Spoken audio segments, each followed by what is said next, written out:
I think there can be no doubt that Christ's return is near. I mean, I dare say your other speakers have mentioned these sorts of things already this week, but it seems every other day there's another news headline which has an enormous prophetic significance. I mean, the virus, as we know, continues to ravage the world, and men's hearts are failing them for fear. Australia, as it turns out now, is breaking ties with China, a regional neighbour, and forging ties with India because of implications of the virus, which obviously only weld the young lions together, which is what we would expect to see in the last days. Russia's just built a new cathedral, actually a new cathedral dedicated to their military, and in particular to commemorate past and future military victories. Remarkable. And now Erdogan from Turkey has decided that he's going to convert the Hagia Sophia from a museum into a mosque. Putin has already said he's going to take that cathedral and convert it back to a cathedral. So Turkey's actions are only going to inflame Russia, which may well be one of the triggers that brings Russia against Turkey prior to the Battle of Armageddon. So, every which way we look, there are happening which speak of the soon return of our Lord Jesus Christ. Well, what we wish to do this evening is to investigate another end-time prophecy, in fact, a little-known prophecy. The prophecy we've just read together in the last verses of Numbers chapter 24. And we're going to look this evening particularly at verses 23 and 24 of Numbers chapter 24, which is a prophecy concerning the ships of Chittim. Now, this prophecy, of course, occurs in the life of Balaam. Balaam, as you'll recall, a prophet of God who lost his way. And he had been employed back in these days by the king of Moab, a man called Balak. And Balak's purpose was to employ Balaam to curse the nation of Israel, which had just emerged from the 40 years and was about to take the land of Canaan. Well, the issue was, of course, that in Numbers chapter 21, Sihon and Og, kings of the Amorites, had defeated Moab. And now Israel, in these previous chapters, had recently defeated Sihon and Og. So a force that had overthrown Moab had now been overthrown by Israel, and Israel was on Moab's borders. And so, of course, the Moabites panicked. They hire Balaam to curse Israel, but rather than cursing Israel, Balaam blesses Israel. Well, the king of Moab is furious with all this, and in verse 10 of Numbers 24, it says that Balak's anger was kindled against Balaam. He smote his hands together, and Balak said to Balaam, I called thee to curse my enemies, and behold, thou hast altogether blessed them these 3 times. Therefore now, flee to thy place. I thought to promote thee to great honour, but lo, Yahweh has kept thee back from honour. So Balaam is summarily dismissed and asked to leave the country by the king of Moab because of the failure that Balaam had in trying to curse the nation. Well, of course, Balaam does leave the country, but he says in verse 14, all right, he says, I will go. But now before I go to my people, come therefore, and I'll advertise or advise thee what this people, Israel, shall do to thy people, Moab, in the latter days. So what you have here from verse 14 onwards is an unsolicited prophecy of Balaam. That is, he's going to give prophecies to the king of Moab without being asked as he's thrown out of the land and as he himself journeys home. The significance of this, of course, is in verse 14, the last words of verse 14, that what Balaam is giving here is a prophecy for the latter days. This is a prophecy, as it will turn out, relating to the events surrounding the Lord Jesus Christ and the establishment of the kingdom in the latter days. Now, these are the prophecies of Balaam. The first prophecy you'll see from the screen is in chapter 23, verse 7. And it's a simple prophecy to say that Israel's different to the nations. They're a separate people. Chapter 23, verse 18 is the second prophecy that Balaam gave. that Israel will one day become a great nation. The third prophecy, chapter 24, verse 3, Israel's kingdom will be exalted over Gog. That's what that prophecy is about. And then prophecies 4, 5, 6, and 7 are what Balaam utters here in these final words of Numbers 24, commencing at verse 15 and concluding in verse 24. And those four prophecies talk about a star that shall arise, that is a king of Israel that shall arise and lead them to glory. Speaking, of course, of the advent of the Lord Jesus Christ at the initiation of the kingdom age. That Amalek, in verse 20, whoever he is, he will perish forever. The Canaanites, verse 21, 22, whoever they are, will be preserved in exile.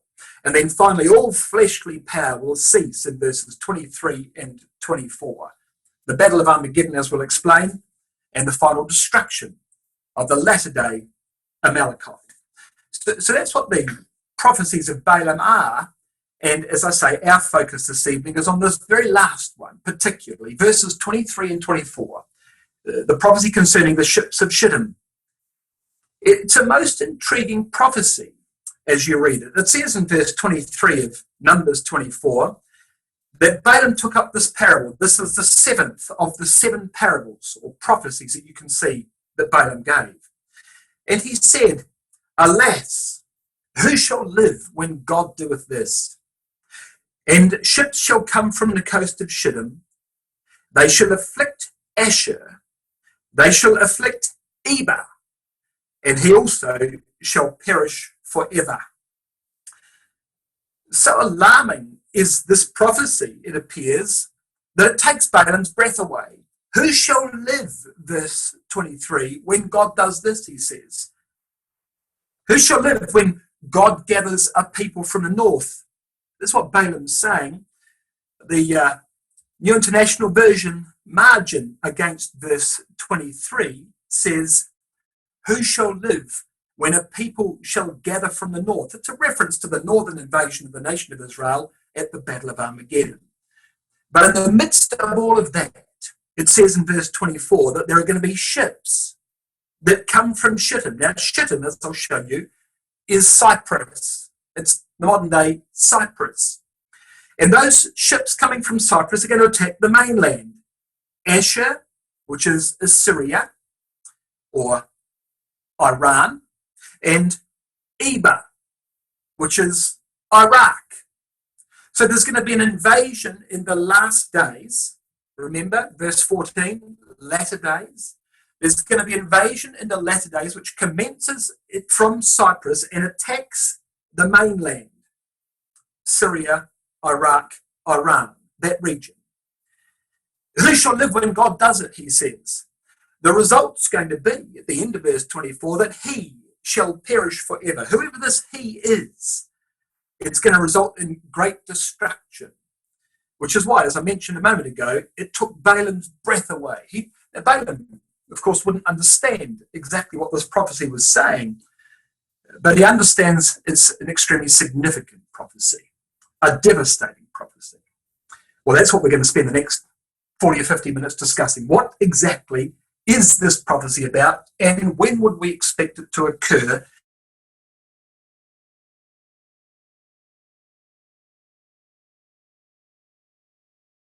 And talk about events in the Eastern Mediterranean.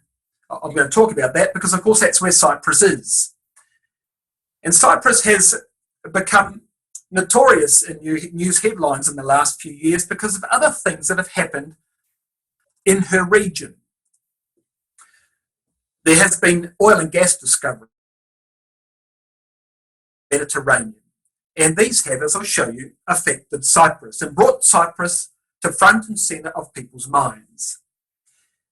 At the start of the 20th century, the only country in the Middle East that hadn't discovered oil was Israel. In the previous 100 years, all Israel themselves upon their oil discoveries. And then all of a sudden in 2009, Israel discovered the Tamar offshore gas field in the sea to the west. In 2010, they discovered Leviathan, the Leviathan natural gas field. Then in 2011, Cyprus discovered Aphrodite. 2015, Egypt discovered Zor. 2017-18, Cyprus then discovered Calypso and Glaucus. And all of a sudden, there were massive gas discoveries in the eastern Mediterranean Sea. Now, this gas has been discovered in an area called the Levantine Basin. Levantine, named after the Levant. The word Levant simply means the east, but it means the areas of Syria, Iraq, Israel, Jordan. That's the Levant. So this is the Levantine Basin, where all this gas has been discovered. It's estimated the amount of gas that's been discovered in the Levantine Basin is about 3 trillion cubic meters, which is a volume equivalent to the demand of Eastern and Western Europe for about 8 years. So the gas that's found in this area could supply the whole of Europe for the best part of the next decade. And the significance of that, you see, is not just that this gas will benefit the countries that own it, but that this gas is on the doorstep of Europe. And that's enormously significant. The gas is right on the very doorstep of Europe. And you say, well, okay, why is that so important? Well, here's why. Because up until now, the major source of European gas has been Russia. Currently, Russia supplies about 40% of all of Europe's gas. Most of the rest comes from Norway, but Norway is declining. In 2019, Russia was the largest supplier of all of Europe's gas. And that fact, of course, has given Russia an enormous amount of control over Europe, because at any moment, if they don't do what Russia says, she can turn off that gas. Well, the question then becomes, well, would Russia do that? And the answer is, yes, absolutely she would. In 2009, she did turn off the gas to the Ukraine. And it stopped everything in the Ukraine. But there is a problem with all of this. And you can see the problem just as you look at that map. The way that Russia gets its gas into Western Europe is, for the most part, by using pipelines that pass through the Ukraine. If Russia wants to turn off gas to the Ukraine, of course, it means that everybody downstream of the Ukraine also gets affected. And Russia hasn't been able to turn off the gas to the Ukraine without affecting Western Europe. And so what Russia has decided to do is build another pipeline into Western Europe that bypasses the Ukraine. And you can see that in the top of the picture. It's called the Nord Stream pipeline. Now, there is one. They're building Nord Stream 2. Nord Stream 2 comes on stream this year in 2020. Well, the significance of that is considerable. And this is what the news says. Here's Poroshenko, the former president of Ukraine in 2018. Nord Stream, or North Stream as it would be in English, Nord Stream 2 is the Kremlin's Trojan horse against European energy and ultimately geopolitical security. So the Ukraine can clearly see the significance that this pipeline has for Europe. It's Russia's way of controlling Europe, he says. Mike Pence from the United States, Germany will become literally a captive of Russia, because, of course, that northern pipeline is going to go straight to Germany. You might say the capital of Western Europe. What about Germany? Well, Angela Merkel simply says the project has been fully approved. Geostrategically, Europe can't sever ties with Russia. I mean, prophetically, that is of enormous significance if we see East and West in European context welded together. We understand from Daniel 2 that it's going to be religion that finally binds them together, but there's no question. Energy security between the two sides could well be a trigger which features in uniting Eastern and Western legs of Europe. So it's significant. But the point of all this, of course, is that gas discoveries in the Eastern Mediterranean are a big problem as far as this is concerned.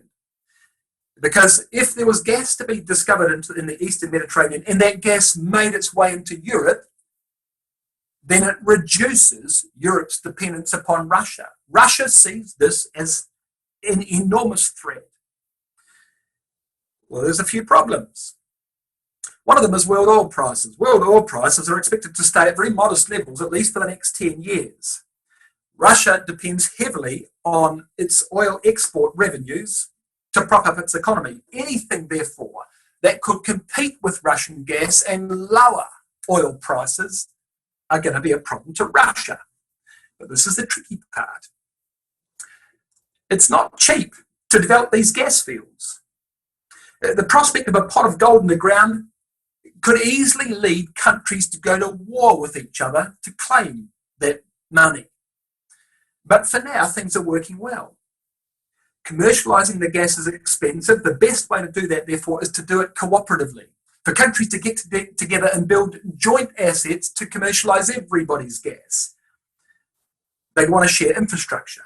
They want to cooperate. That is the smartest commercial thing to do. Well, the consequence of all of this is that Israel's now normalised relationships with Turkey. In 2019, Cyprus, Greece, Israel, Italy, Jordan, the Palestinians and Egypt established the Eastern Mediterranean Gas Forum to cooperate in production and marketing activities. Israel is getting peace with her neighbours as a consequence of the prospect of economical prosperity for all. And now Israel and Cyprus want to build a pipeline linking those gas deposits to Italy via Greece. They want to pipe that gas straight into Europe.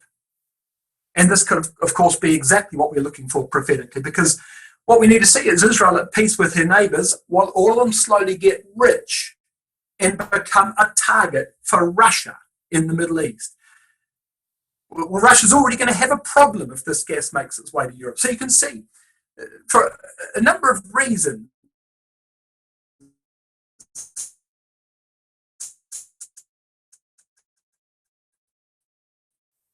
this is all tending in the direction which we would expect to see.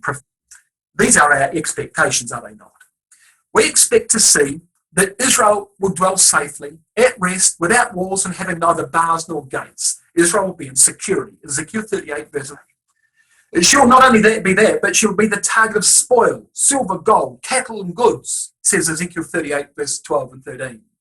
Egypt becomes a target, says Daniel 11 and verse 42, because of her gold, silver, and precious things. So the money in Egypt becomes a target.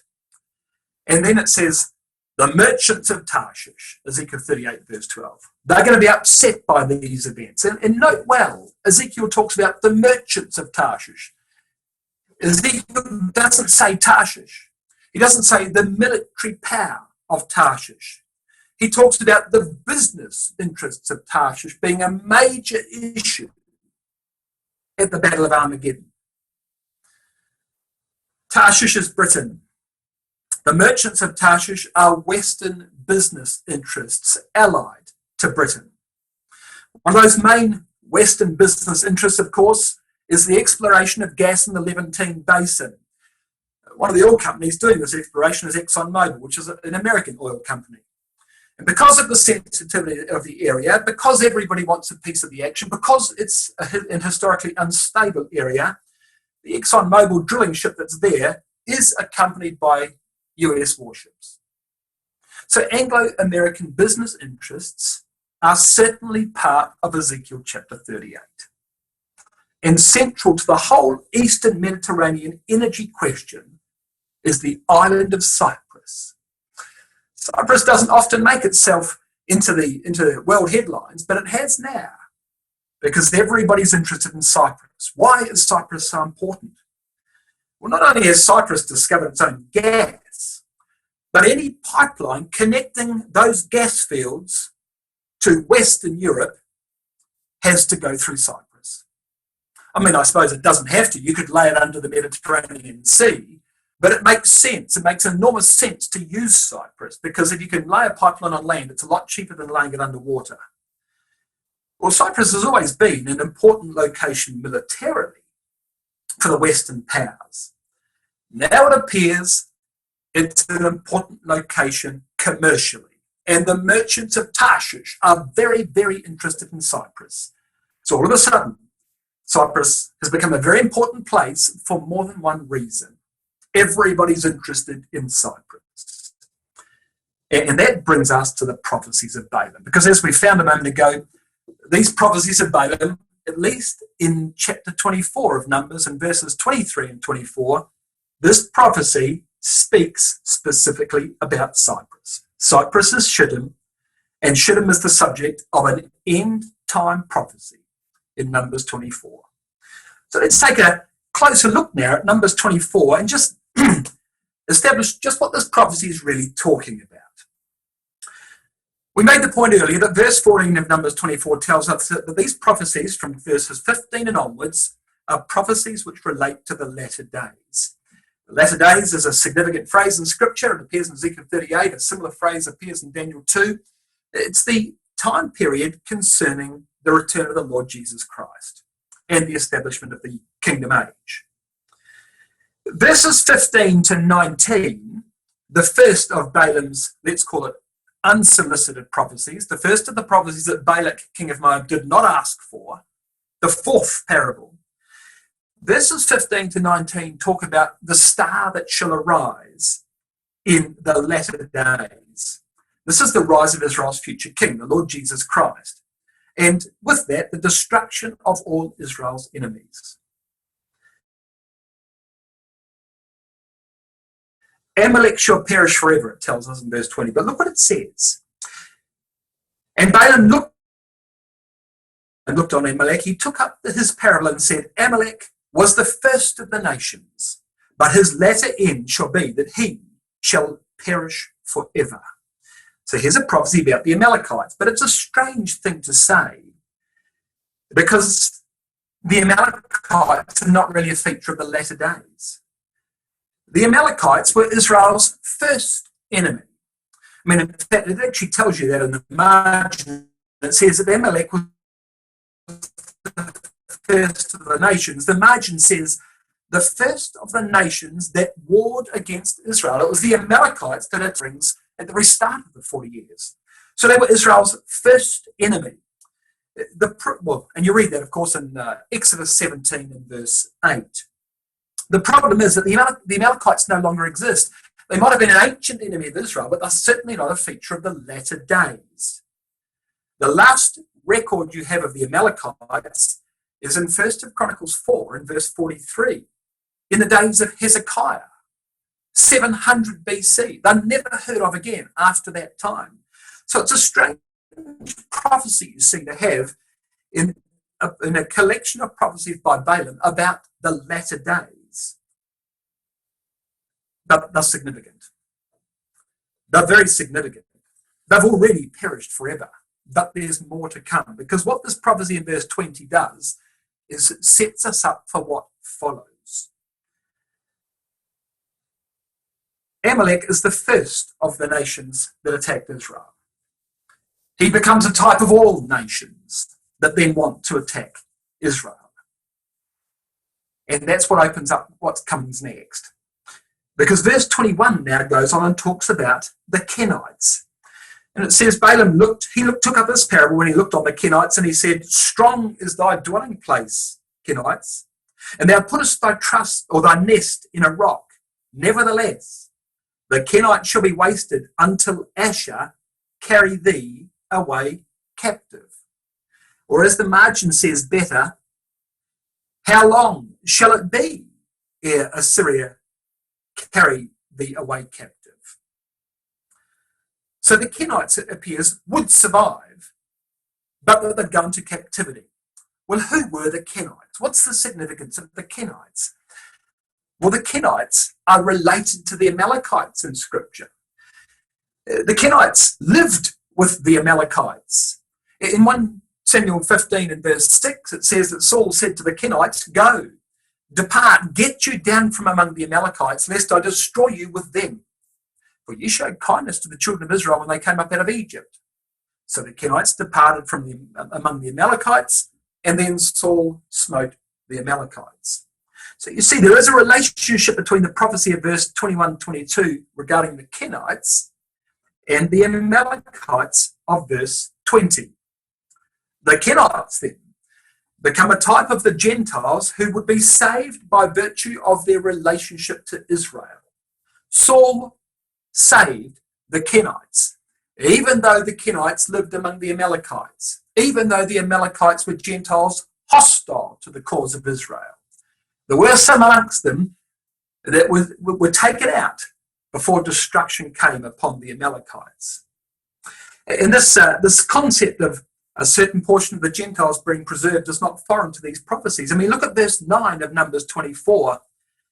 Blessed is he that blesseth thee, cursed is he that curseth thee. So Abrahamic language appears already in this chapter in relation to Gentiles who bless the cause of national Israel.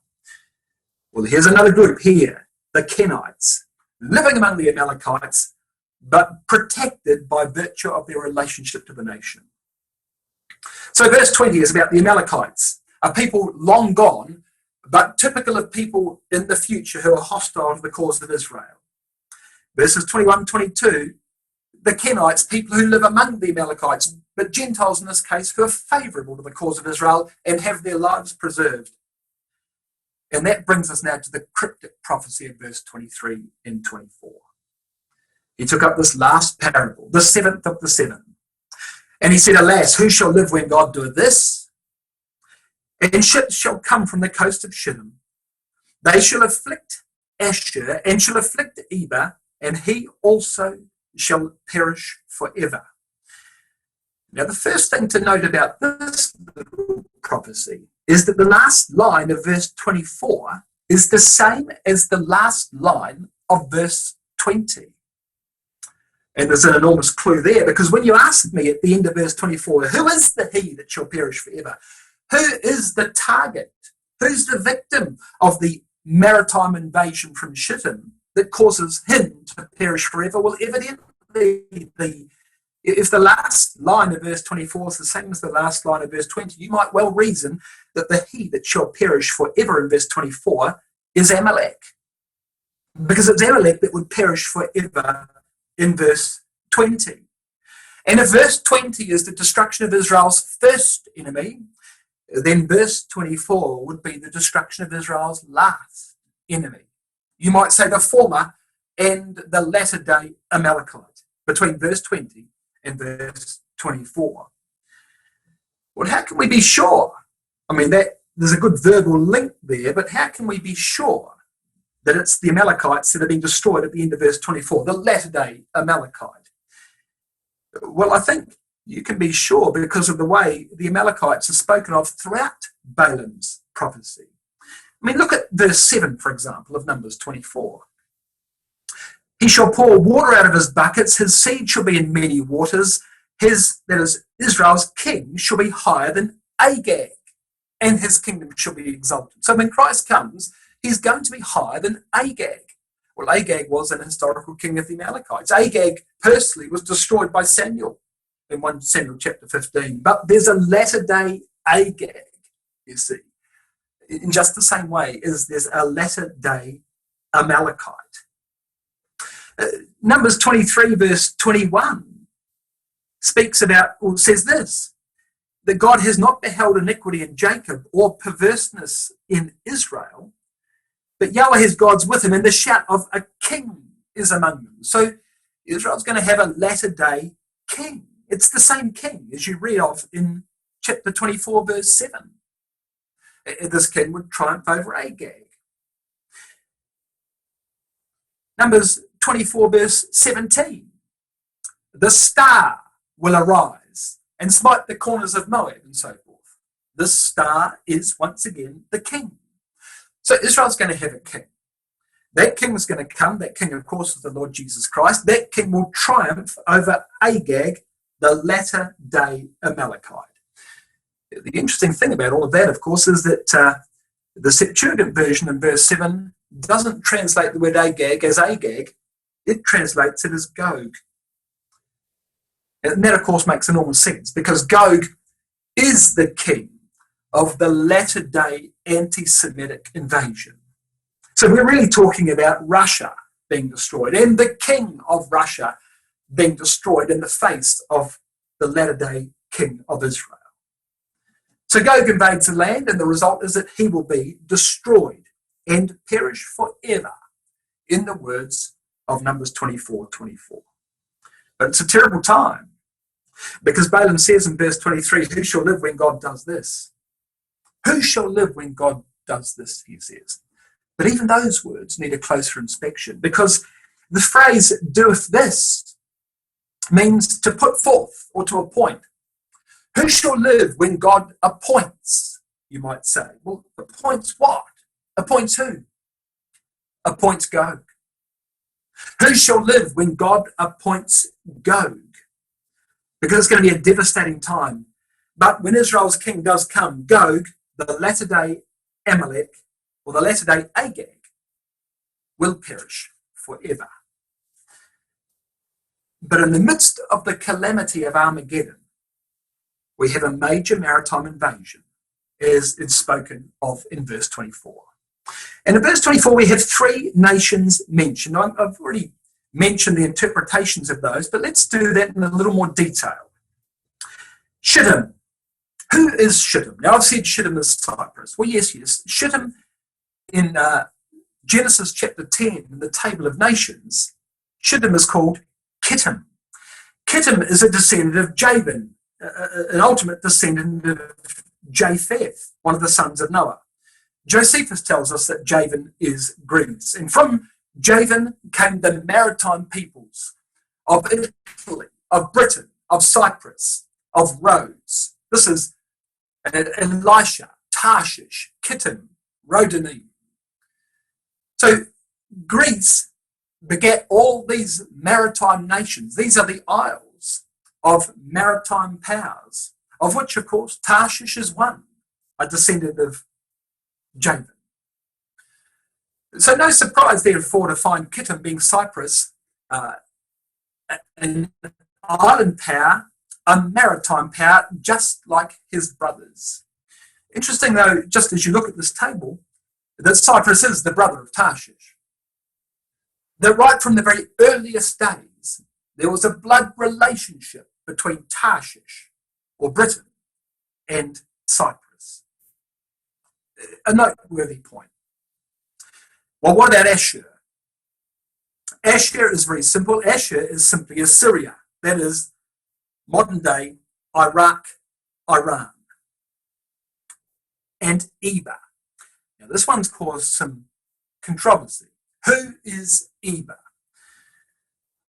Well, this is Eber. Eber's a descendant of Shem. He's a Semitic tribe.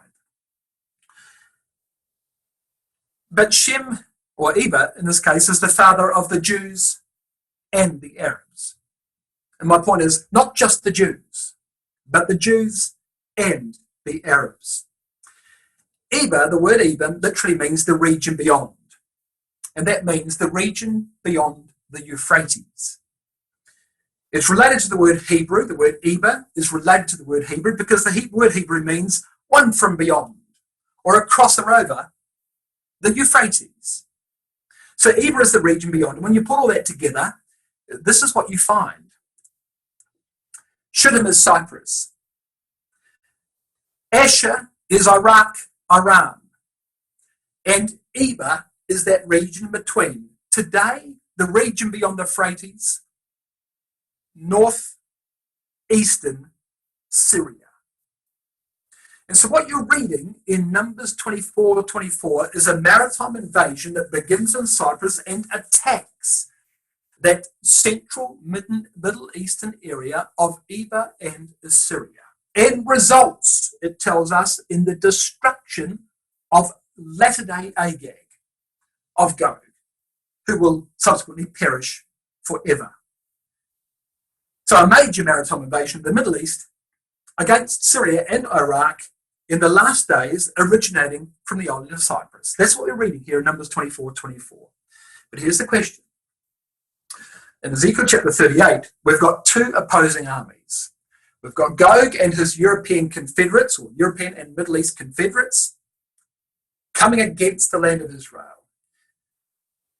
Then we have the Tarshish group, led by Britain, who opposes the Gogian invasion. So the question then becomes in verse 24, well, who is it that invades from Cyprus? Somebody from Cyprus invades the Middle Eastern area. It results in the destruction of Gog, yes. But is it Gog that invades from Cyprus and is destroyed? Or is it the Tarshish group that invades that area from Cyprus and results in the destruction of Gog? Which one is it? And how could you tell? You see the problem. Who owns Cyprus? Who originates the maritime invasion from Cyprus? Well, to answer that question, we're now going to go and talk a little more about Cyprus and what we know about Cyprus. Genesis 10 verse 4 told us, as we've already seen, that Chittim, or Cyprus, is the brother of Tarshish. So you might reason straight away that would begin to tilt the balance towards Tarshish being the owner of Cyprus because of this historic blood relationship between Tarshish and Chittim. But there's more. Chittim, as we've found, is the brother of Tarshish, and like Tarshish was renowned for his maritime prowess. That's the point we've already made. Chittim and Tarshish, however, are both associated with the trading empire of Tyre. In Isaiah 23 verse 1, Babylon destroyed Tyre in 572 BC. The Tyrian sailors, returning from their trading activities, would hear the news of the destruction of Tyre, of mainland Tyre, when they got to Cyprus. Because they would return from Western Europe or from the North Atlantic via Cyprus, coming back to Tyre. And Isaiah 23 says, you will hear of the destruction of Tyre when you get to Cyprus. The fortress has been destroyed. And you'll hear that at Cyprus, it says in verse 14 of Isaiah chapter 23. So not only were the two boys, Tarshish and Chittim, related, but down through time, they were joined by their trading activities. In Daniel chapter 11, in verse 30, it tells us that certain ships of Chittim, who would support the Ptolemaic king of Egypt in the Ptolemaic Greek Empire in about 160 BC, they would come against the Seleucid emperor Antiochus Epiphanes, the king of the north of 160 BC, as he threatened to take Alexandria in Egypt. Now, that's an extremely interesting prophecy. Let me just turn up Daniel chapter 11. Let me just show you this if you're not familiar with this, because this, I'm going to make the point here, but it does raise perhaps questions in your mind. Daniel 11 and verse 30 says this: for the ships of Chittim, so that's why we're in this verse. We're talking about the maritime power of Chittim. And it says here that the ships of Chittim shall come against him, and therefore he shall be grieved and return and have indignation against the holy covenant. So shall he do. Even shall he return and have intelligence with them and forsake the holy covenant. All right. I'm not going to get into the detail of this verse, except to say this, that the ships of Cyprus shall come against Antiochus Epiphanes, who at that time was the king of the north.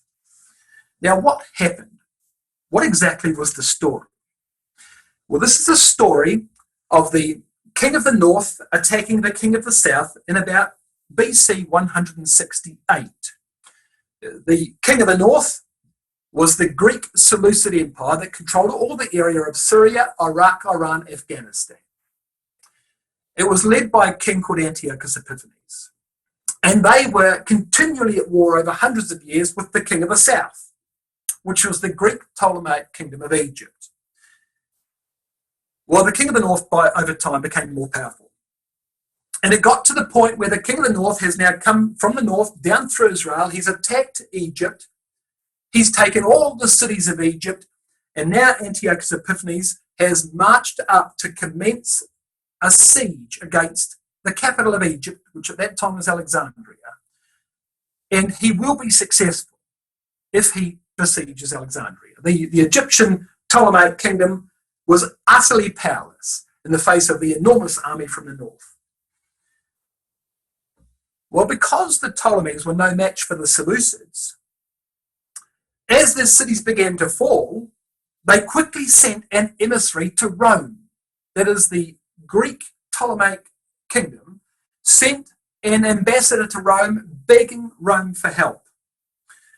When Antiochus finally marched up against Alexandria, the capital, it was the only city left to be captured in the Ptolemaic Empire before the whole empire fell to the king of the north. But as Antiochus surveyed Alexandria, an old man came out to meet him. Now, he knew this old man. This old man was a Roman. He had come from Rome at the request of the Egyptians, that is, at the request of the Ptolemaic Egyptians. Don't think of pharaohs, think of Cleopatra, the Greek Ptolemaic Egyptians. And Antiochus knew this old man because this old man was Roman, and Antiochus had grown up in Rome. He'd got his education at a boarding school in Rome. This old man was called Gaius Papilius Lanus. He was a delegate from the Roman Senate. Hello, Antiochus. Long time no see. Oh, hello, Lanus. What you doing here? Oh, no. You've asked the wrong question, Antiochus. The question is, what are you doing here? Down in Egypt, so far from home. You live in Antioch, in Syria. What are you doing here? Oh, I think it's pretty obvious, Lanus. I'm here to take the city of Alexandria and to conquer the Ptolemaic Empire. That's what I thought you were going to say, said Lanus. Well, I'm here to tell you you're not going to do that. Oh, are you? Indeed. And why is that? Because I'm here to tell you that's precisely what I intend to do. Well, says Lanus, you just have to understand this, Antiochus. The moment you do what you want to do, you become the enemy of Rome. And he handed him a decree from the Senate demanding him to leave Egypt. That is, the Senate, the Roman Senate, demanded that Antiochus Epiphanes immediately left Egypt. Well, Antiochus says these famous words. He says, well, all right, no problem. I understand. I'll have to consult my advisors, at which point Papilius Lanus took his stick. He was an old man. He took his stick and he walked around him and drew a line in the sand, a circle around Antiochus Epiphanes, and said, no problem. Make your decision before you leave the circle. Which, of course, has given rise to the modern idiom, a line in the sand. Antiochus had to make a decision before he crossed that line in the sand. Well, Antiochus was no match for the emerging power of Rome, and he knew it. And so he did leave Egypt. And the Ptolemaic kingdom of Egypt was never taken, finally, by the Seleucids.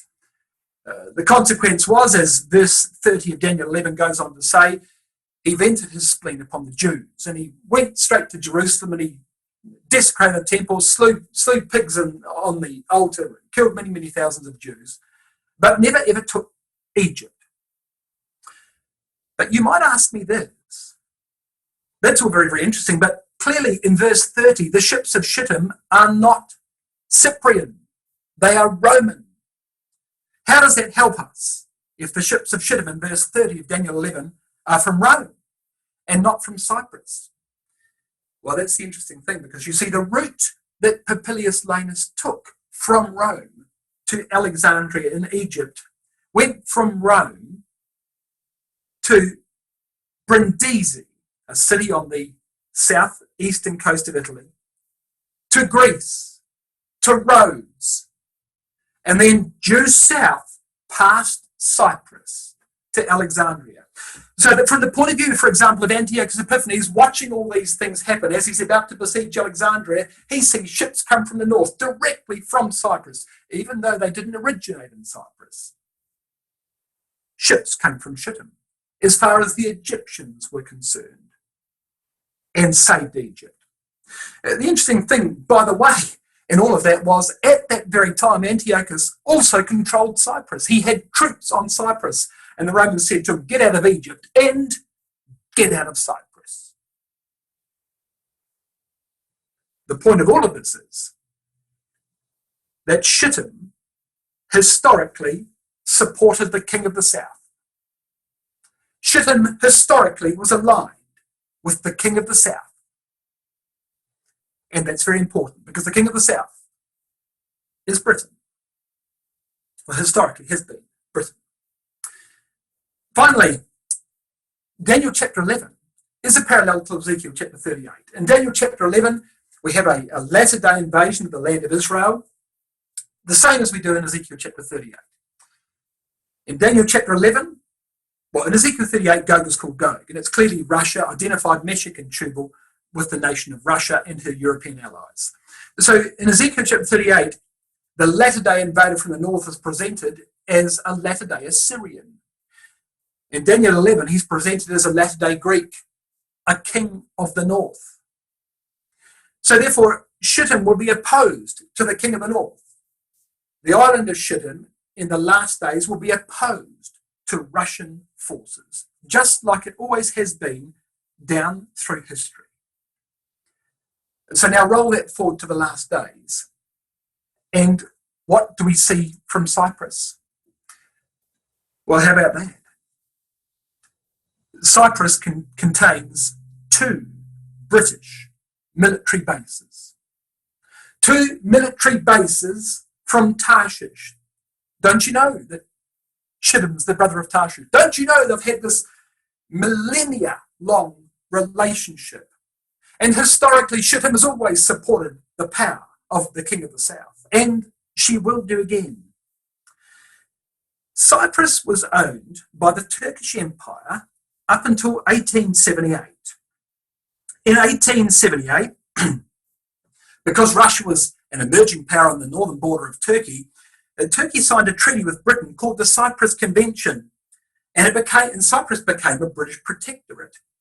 Under this treaty, Britain would administer Cyprus in return for supporting Turkey against Russia. So Turkey didn't really want to give up Cyprus, but Britain wanted Cyprus, and Turkey needed military assistance against Russia. Well, Britain gave the assistance in return for Cyprus. Well, then World War I broke out. Turkey now found itself on the opposite side to Britain. I mean, it was treacherous as far as the British were concerned. They expected Turkey to side with them after all they'd done for Turkey. Well, the consequence of that was Britain immediately took Cyprus. There was no love anymore between Britain and Turkey. So now Britain inherits Cyprus, and she took it. In 1960, last century, Britain granted independence to Cyprus, but retained on the island of Cyprus 2 military bases, Akrotiri and Dekelia. And the significance of those 2 sites is that they're not just leased land bases for Britain, they are British sovereign territory. They are Britain. So Cyprus has independence as an autonomous country, well, split east and west between Greek Cyprus and Turkish Cyprus, but nevertheless independent. These 2 bases are Britain, and much the same as Gibraltar is Britain, because it's a vital strategic location for Britain, you see. Planes from Cyprus can reach Syria in 15 minutes. They can reach the Suez Canal in 30 minutes. Cyprus is called by Britain, the unsinkable aircraft carrier, because they can put airfields on Cyprus in the middle of the Mediterranean Sea, like they might on an aircraft carrier. But you can't sink this aircraft carrier because it's an island. Over time, those British bases have supported military action in World War I, in World War II, against Libya, against Iraq, against Syria. But they're more than just British military bases. They are NATO bases. And the moment they become NATO bases, it means somebody else is there, not just Britain. Well, it doesn't take long to figure out who else is there. The Americans are there. Now, of course, the Americans have large bases on the island of Crete. But because America and Britain are friends, America has a significant presence also on Cyprus. Even though they're British, it's really the American Navy that has the real power on Cyprus. Today, the US has got the most powerful navy in the world. It has a battle carrier fleet in each of the world's 7 oceans. Historically, this has never happened before, that one nation can control all seas simultaneously. Never in the history of the world until the 20th century could that ever have occurred, or did ever occur. But now one nation can do it. The US 6th Fleet is based in the Mediterranean. It comprises some 50 ships based in Crete, but they have a significant presence also in Cyprus. You might reason, therefore, that the maritime invasion from Cyprus, though it be sponsored by the merchants of Tarshish, will involve a significant number of US warships. The British don't really have a maritime fleet of any proportion. They have some. They are an island nation, but not compared with the US, and it appears will never match the US in terms of the control of the seas. So it's likely that it's Britain's friends that supply the armour that will become this great maritime invasion from Chittim. All right, so now what do we expect to happen from Bible prophecy? Well, we're in Daniel chapter 11. It tells us in Daniel 11 and verse 40 that at the time of the end shall the king of the south push at him, and the king of the north shall come against him like a whirlwind, chariots, horsemen, many ships. He shall enter the countries and shall overflow and pass over. So here is a latter-day invasion from the king of the north against Egypt. It's a parallel to the ancient day king of the north invasion of Egypt by Antiochus Epiphanes. There's exactly the same thing occurring, except this time he comes with chariots and many ships and horsemen. An enormous overflowing army comes down from the north. And in verse 42 it says that he shall stretch, this is the Gogian invasion, he shall stretch forth his hand upon the countries, the land of Egypt shall not escape. So Egypt's a target. And it concludes in verse 45 by saying that God then from Egypt goes back northeast again and plants his tabernacle between the seas, that is between the Mediterranean Sea and the Dead Sea, in the city of Jerusalem, in the glorious holy mountain. But he will come to his end and none shall help him. Well, what is it all saying? The king of the north in verse 40 is the modern day power that controls the area of Syria, Iraq, Iran, Afghanistan, the same area controlled by the ancient king of the north, that is by Antiochus Epiphanes. So any nation that controls those countries is the king of the north. The king of the north, therefore, is a foreign power occupying that ancient Seleucid territory. The king of the south is a foreign power occupying Egypt. Historically, that power was Britain. Britain left Egypt in the reign of Abdul Nasser, about 1956. So Egypt ceased to become the king of the south and simply became Egypt, which is why in verse 42 in Daniel 11, you just read of Egypt. The king of the north doesn't come against the king of the south, he comes against Egypt. The king of the south is Egypt under the control of a foreign power. She's no longer under the control of a foreign power, so she's just Egypt.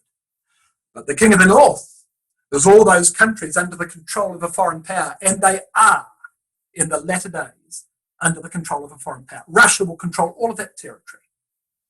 The interesting thing, of course, in verse 40 is that the king of the north, that is, Syria, Iraq, Iran, Afghanistan, under the control of a foreign power, that power being Russia, shall push at him.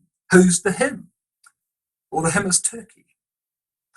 The him is the king of Constantinople that you read of in verse 36 of this chapter.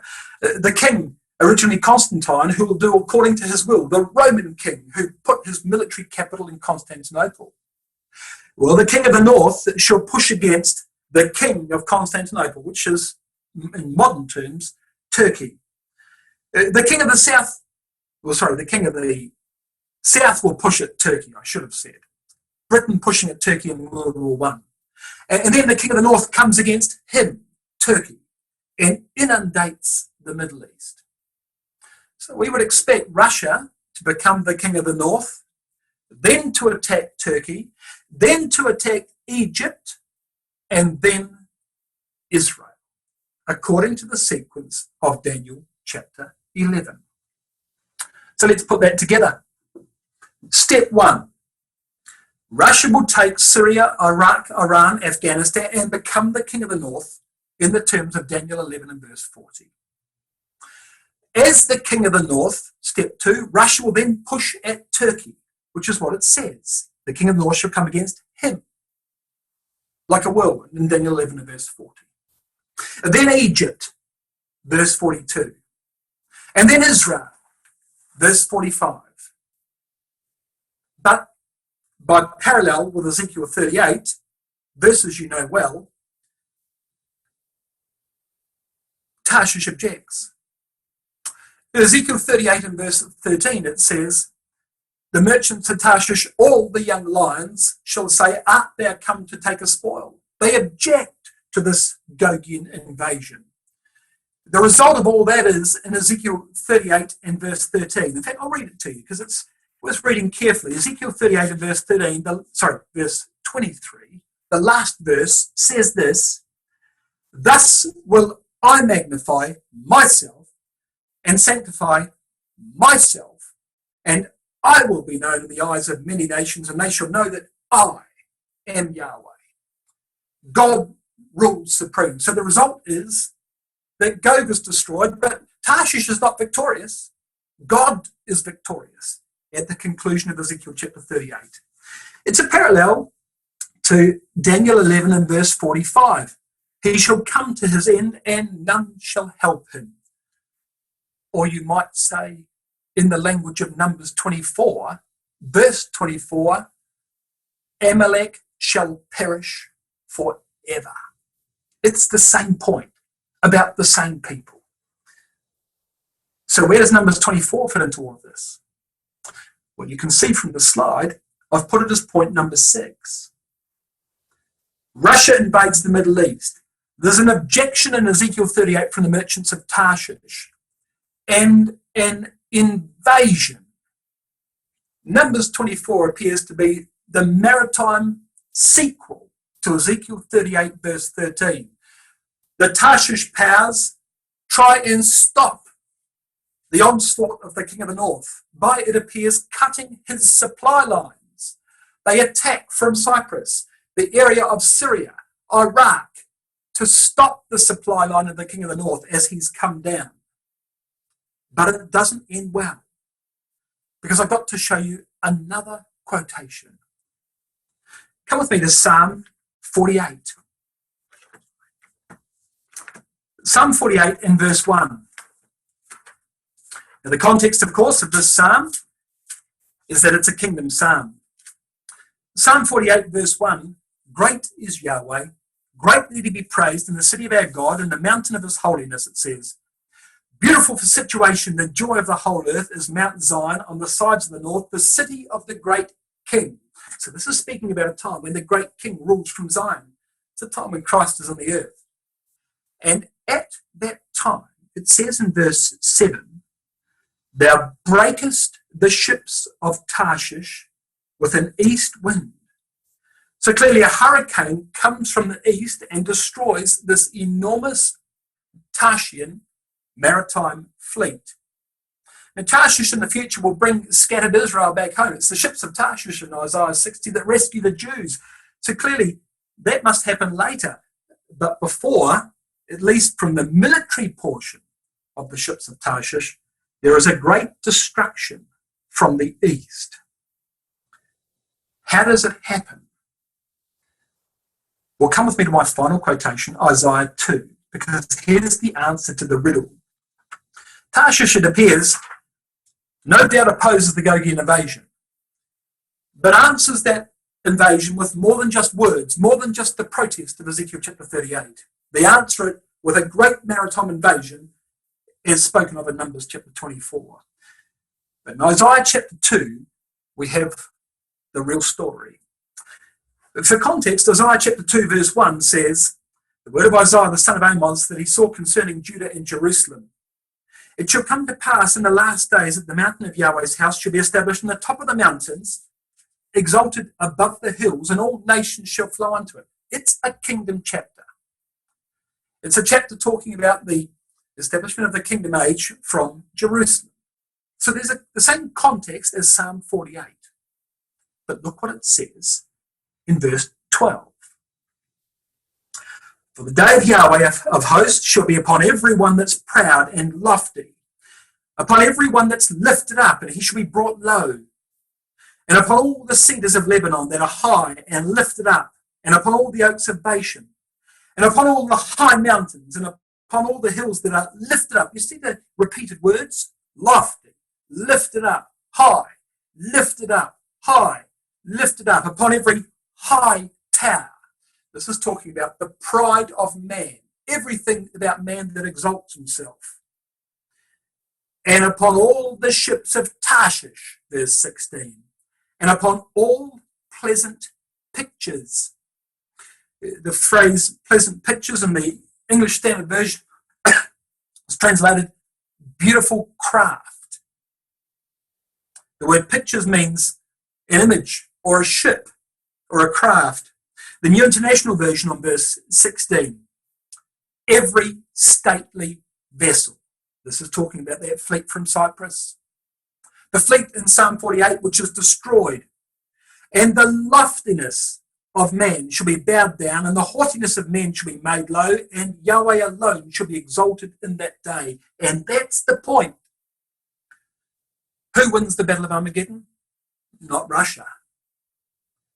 Not Tarshish and her powers, but God. And you'll notice in verse 17 the parallels with Ezekiel 38, verse 23. Remember Ezekiel 38, verse 23, the last verse of the chapter said, thus will I magnify myself and sanctify myself, and I'll be known in the eyes of many nations, that I am Yahweh. Look at this verse. Isaiah 2, verse 17, the loftiness of man shall be bowed down, the haughtiness of men shall be made low, and Yahweh alone shall be exalted in that day. And that requires not only the destruction of Gog, but the destruction in verse 16 of this great maritime opposition to Gog from Cyprus. Because God alone will be the victor of the Battle of Armageddon. So what have we seen? Well, we've seen, I think, that all this fits perfectly into the context of Numbers 24. When the star from Jacob finally returns to this earth and the scepter arises from Israel, he shall be greater than Agag. He'll be greater than the latter-day Amalekite. But he won't just be greater than Agag. He'll have dominion over the entire world. And all human opposition, all human pride, all human arrogance will be destroyed. As Balaam said, wow. Who shall live when God does that? And the answer to Balaam's question, brothers and sisters, is it's simple. Who shall live when God doeth that? The saints. We shall live when God doeth that. Because, of course, when Christ does return, when the Star of Jacob does come, he doesn't come alone. He comes with all his saints with him, in the words of Zechariah 14 and verse 5. And that's the hope we have before us. A great northern invasion, a Tarshian response, destruction of that fleet and all its pride, destruction of latter-day Amalek and all his pride, the exaltation of the scepter of Israel, and Yahweh alone exalted in that day.